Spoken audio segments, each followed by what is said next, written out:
We all enter this sacred space, away from home, away from our lives, and we enter a place that is timeless, away from a city, and away from the struggle of our day-to-day. When I got there, I thought it was gonna be like kind of really, really spiritual, and it was, but it was like a getaway basically from everything else, like every problems you have, like all the bad vibes you like that follow you. And going, on the retreat is a way to kind of tap into the energy to that healing that needs to happen.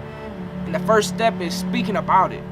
And once you're able to give it words and share with other people, for me, it's the part of being seen.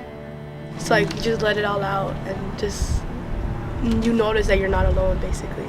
Because when you let it out to everyone else, you notice that you're not the only one that's going through it, and that you notice that some people actually experience worse. The hearts of these young people that are usually so guarded and held and walled up start to slowly and sometimes quickly just like break open.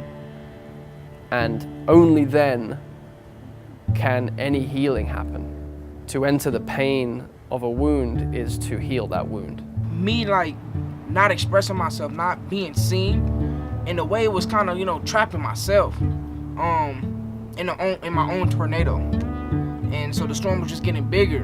And so for me to just be seen by other people, you know what I mean, that I consider extended family now, of course, because it's like they've welcomed me in a way that feels at home. My friends used to always tell me that it gets better, like from what I was going through, and I used to not believe it, so they would force me into this retreat.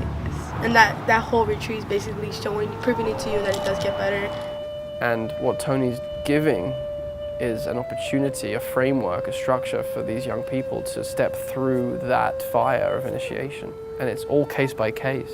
It's not just you do this and this, 1 + 1 = 2. It's like this takes practice, this takes real attention and real passion, care, and love in every moment.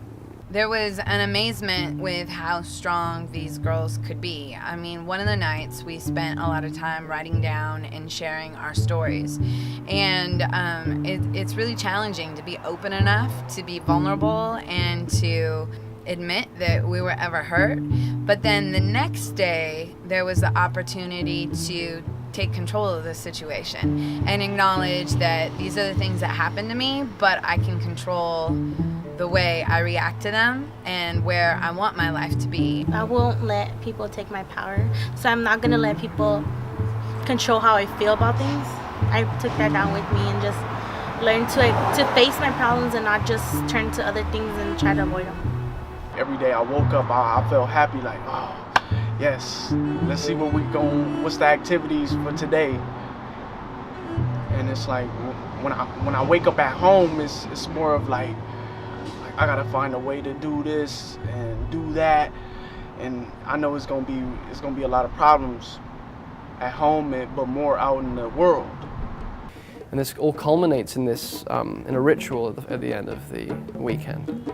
I'm not going to go into details about what the ritual is or how it's laid out. That is a sacred thing, but it's a personal journey that each mentor, each mentee gets to go on. Like once the ritual was starting, like once it was like, it came time, like it all just hit me, like it was really hard and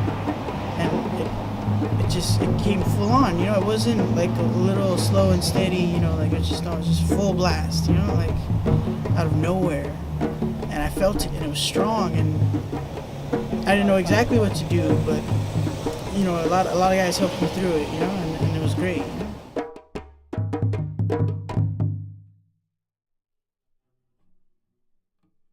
To be able to sit in that richness for 4 days and really let it blossom and build community on a much deeper level. You know, the conversations that you have with the girls, you know, when you're exhausted, or the conversations when you go on a hike and you're looking at the sunrise. Usually people say that to have a really good model, it will be like someone you've known for so long to look up to, but just that those three or 4 days made me feel like I've known them for the longest, because they share personal things and help you through it to show that you can get through the personal problems that I have. And all I can say is by the end of this weekend,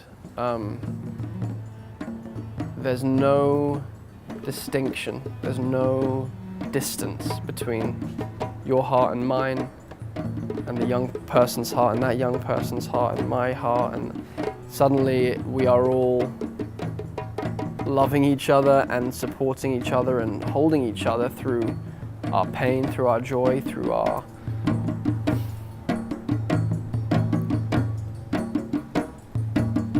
new lives.